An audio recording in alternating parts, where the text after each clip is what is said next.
สบายดีคุณวันนี้อยู่ตลาดอย่างก็ตลาดอย่างก็ได้ตลาดอย่างก็ตลาดอาโซกระโปงแต่เมื่อคืนเขาบริหารกินมาเขาบริหารนั่นแหละเดินค่ะอันเขาซื้อกุ้งแล้วเนาะนี่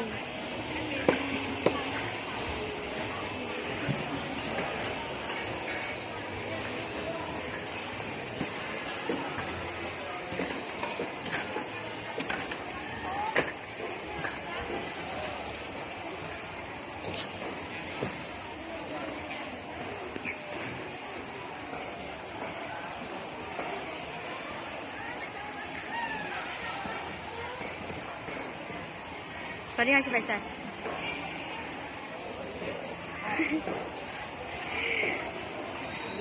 ไปกัน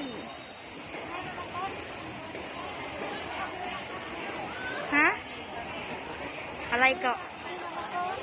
มังกรตอนนี้เราจะไปซื้อหมากมังกรเนาะทุกคน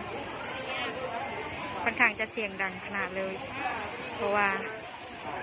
ตลาดคนหลายแห้งอันนี้ข้าวเหนียวเนาะซื้อข้าวเจ้าอันนั้นเป็นทางนอกของตลาดอยู่นครไกรสน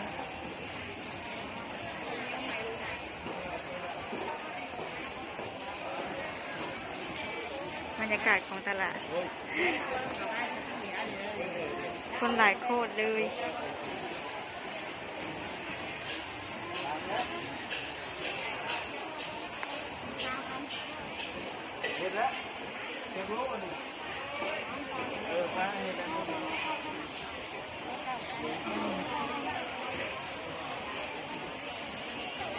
โอเคไปต่อกันเลยทางนอกยังมันก็สิกล้องทันเลยจังเนาะพอทางมันโคตรเพื่อนเลยทุกคนฝนตกวันนี้ตกแห้ง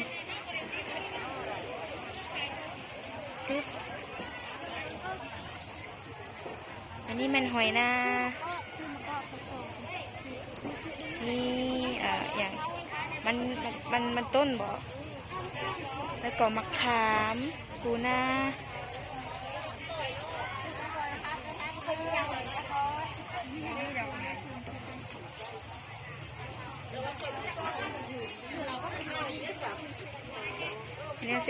เลขซุ่มเด้อ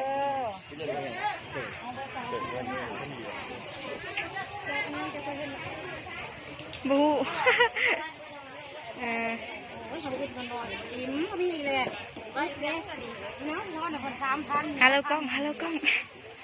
บอกเราฮัลโหลกล้อง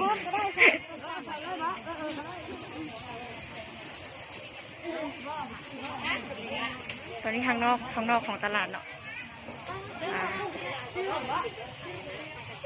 อันนี้กุ้งน้องที่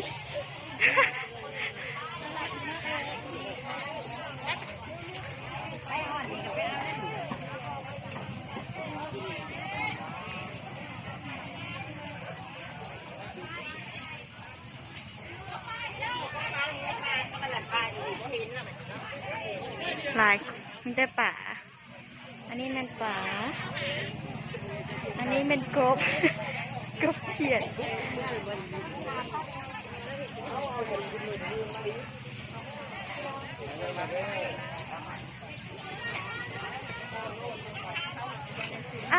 อย่านางเข้ามานี่ซื้อเอาไหมบอชิทายซื้อซื้อที่ว่า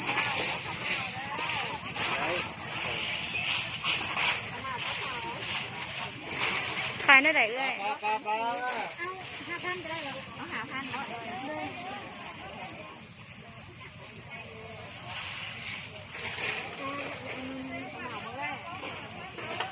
บ้าคือแล้วคือพอแล้วนะพอป้า มาพริกโคตรงามเลย พ สุปลา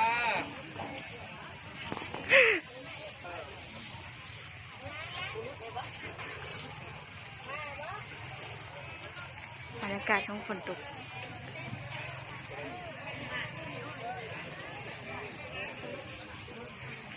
อันนี้เป็นทางนอกของตลาดหวายหวายหวายตอนนี้เรากำลังจะกลับบ้านนะทุกคน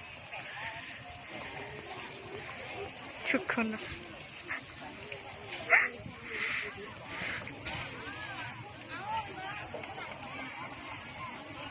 ค่อนข้างจะติ่งอยู่นะกล้องก็ได้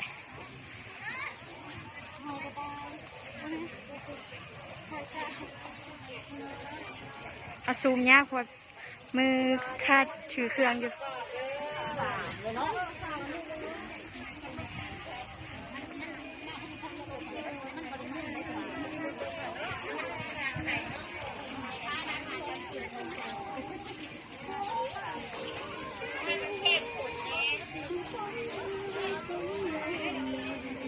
มันแก้วกระหลายอยู่ตลาดใครที่อยากได้มันมาซื้อได้เด้องามงาม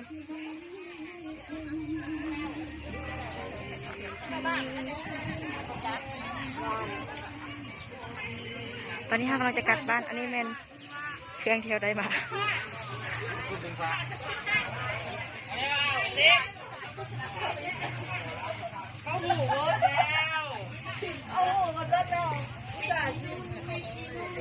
อ้า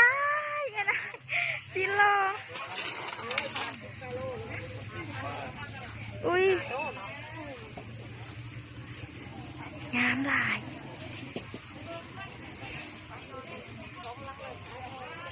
ทุกคนตอนนี้เรากลับบ้านกันอันนี้มันวางจอดรถ